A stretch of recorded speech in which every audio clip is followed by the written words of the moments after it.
സുഹൃത്തുക്കളെ, പ്രമോദ് വരുന്നോണ്ടാണ്. പല ആൾക്കാരും കടക്കണിയിലാണ്. മലപ്പുറം ജില്ലയിൽ തന്നെ ഏകദേശം 98,000 പേര് കടക്കണിയിൽ പെട്ട് നിൽക്കുക. പല വീടുകളും ജപ്തി ചെയ്തിട്ട് ബാങ്കിൻ്റെ അസറ്റായിട്ട് മാറി. പക്ഷെ ബാങ്കിന് ഇത് വിറ്റ പോവാത്ത അവസ്ഥ. പിന്നെ ചില ബാങ്കിലെ ജീവനക്കാർ പല തട്ടിപ്പും ചെയ്ത് കൈക്കൂലി വാങ്ങാനും ഈ സ്ഥലം മറച്ചു വെക്കാനൊക്കെ നോക്കണം. അത് വേറെയുണ്ട്. എന്തിനാണ് ഈ കടം കയറി ആത്മഹത്യയുടെ വക്കിലുള്ള ആളുകളെ എന്തിനാണ് നിങ്ങളിങ്ങനെ ഉപദ്രവിക്കുന്നത്? ഈ ബാങ്ക് ജീവനക്കാർ, റിയൽ എസ്റ്റേറ്റ് മാഫിയ, ഇവരുടെയൊക്കെ ഉപദ്രവത്തിന് പുറമെ പിന്നെ പലിശ, ബാങ്കിൻ്റെ വക പലിശ കൂട്ടൽ, സർഫാസി ആക്ട്, സിബിൽ സ്കോറിൻ്റെ പ്രശ്നങ്ങൾ, ഇങ്ങനെ പിന്നെ ഈ പാവപ്പെട്ട കടം വാങ്ങിയിട്ട് തെമ്മടുത്തം കാട്ടം വാങ്ങണതല്ല. കോവിഡ് വന്നിട്ടും നോട്ട് നിരോധനത്തിൽ പെട്ടിട്ടും ബിസിനസ് പൊളിഞ്ഞിട്ടും ഇപ്പോൾ നിങ്ങൾ ശരിക്കും ഈ കേരളത്തിൽ എന്താ നടക്കുന്നത്? ഗവൺമെൻറ് തന്നെ ജനങ്ങളെ കടക്കാരാക്കുക.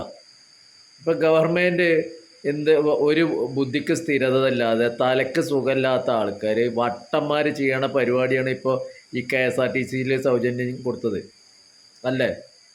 ഇവിടെ പിന്നെ 80,000 1,00,000 ശമ്പളം വാങ്ങണ ടീച്ചർമാർക്കടക്കം ഇവിടെ ഫ്രീ ആണ്. സർക്കാർ ഉദ്യോഗസ്ഥന്മാർക്ക് ഫ്രീയാണ്. 5 ചില്ലാന ലക്ഷം സർക്കാർ ഉദ്യോഗസ്ഥരുണ്ട്. അവർ ഇതുവരെ ട്രെയിനിലും പ്രൈവറ്റ് ബസ്സിലും പോയിരുന്ന ആളുകൾ ഇപ്പോൾ ഫുള്ള് KSRTCയിൽ ഇന്നര. അല്ലെങ്കിലേ ഈ സർക്കാർ ഉദ്യോഗസ്ഥന്മാരെ ഒരു കുഴപ്പമുണ്ട്. ഇത്രയും പിശുക്കന്മാരായ ഒരു ജനത കേരളത്തിൽ വേറില്ല. കാരണം നമ്മളൊക്കെ, ഞാൻ തുണിക്കട നടത്തിയെന്ന്, അപ്പോൾ എനിക്ക് കൃത്യമായിട്ട് അറിയും. അവിടെ വന്നിട്ട് ഇത്രയും ശമ്പളം കിട്ടുന്ന ആളുകൾ വളരെ ചീപ്പായി കെഞ്ചിയിട്ട്, ഇപ്പോൾ ഒരു സാധാരണക്കാരൻ വന്ന, ഒരു ഓട്ടോറിക്ഷ ഡ്രൈവർ വന്നാൽ കെഞ്ചലും ഇതൊന്നുമില്ല. നമ്മൾ കുറച്ച് കൊടുത്ത പൈസയും കൊണ്ട് പോകും.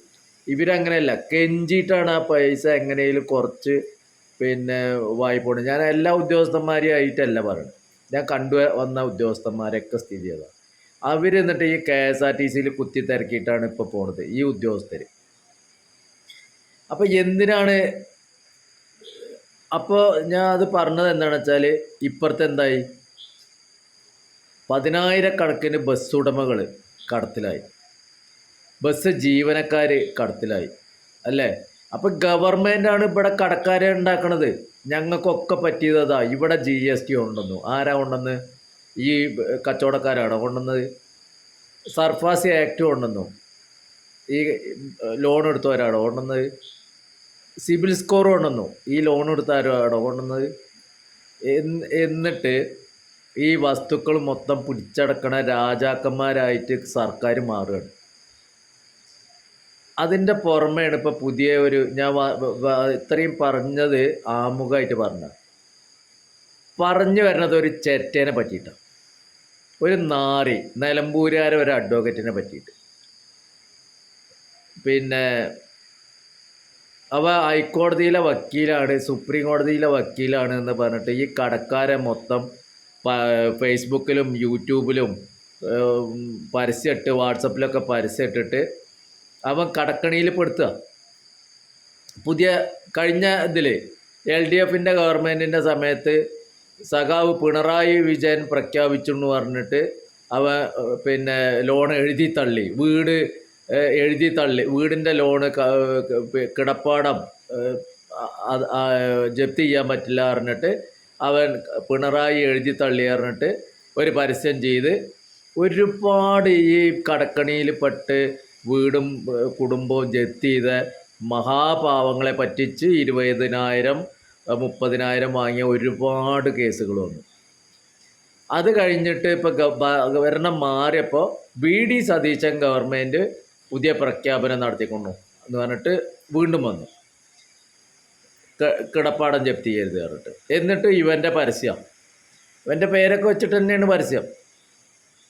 ആളെ പേര് പറയണില്ല, കാരണം ഇവരൊക്കെ അഡ്വക്കേറ്റുമാരും പിന്നെ പിടിപാടൊക്കെ ഉള്ളതാണ്. ഒരു കേസ് കൊടുത്താൽ പിന്നെ ഞാൻ അതിൻ്റെ പിന്നാലെ നടക്കണം. അപ്പോൾ ബുദ്ധി ഉണ്ടാവുകൊണ്ടാണ് ഞാൻ ആ തെണ്ടിയുടെ പേര് പറയാത്തത്. അതിൻ്റെ പുറമേയാണ് ഇപ്പോൾ പുതിയൊരു പരസ്യം അവൻ്റെ കിട്ടുന്നു. എന്ത് കേരള ഗവൺമെൻറ്റും BJP ഗവൺമെൻറ്, അതായത് മോഡി സർക്കാരും കൂടി പിന്നെ ഏക കടപ്പാടം ജപ്തി ചെയ്യാൻ പാടില്ല പറഞ്ഞിട്ട്. ഇതേ സർക്കാരുകളല്ലേ ഈ ജപ്തി ചെയ്യലും ഈ സർഫാസി ആക്റ്റും സിവിൽ സ്കോറൊക്കെ കൊണ്ടുവന്നത് ഈ കേന്ദ്ര ഗവൺമെൻറ് അല്ലേ? എന്നിട്ടിപ്പോൾ അവൻ BJP ഗവൺമെൻറ്റിൻ്റെ ഇപ്പുറത്തെ സതീശൻ ഗവൺമെൻറ്റിനെ കൂട്ടിച്ചേർത്തിട്ട് പുതിയ പരസ്യം ഇട്ടു. അപ്പോൾ 3 പരസ്യമായി അവൻ്റെ. അതിൽ കേരളത്തിലിപ്പോൾ ഈ കടക്കണി വിരുദ്ധ മുന്നണി പറഞ്ഞിട്ടൊരു സംഘടന ഉണ്ട്. അതിൽപ്പെട്ട അറിയപ്പെടുന്ന കുറേ ആൾക്കാരെ പൈസ തട്ടിച്ചിട്ടുണ്ട്. എന്നാൽ സുപ്രീം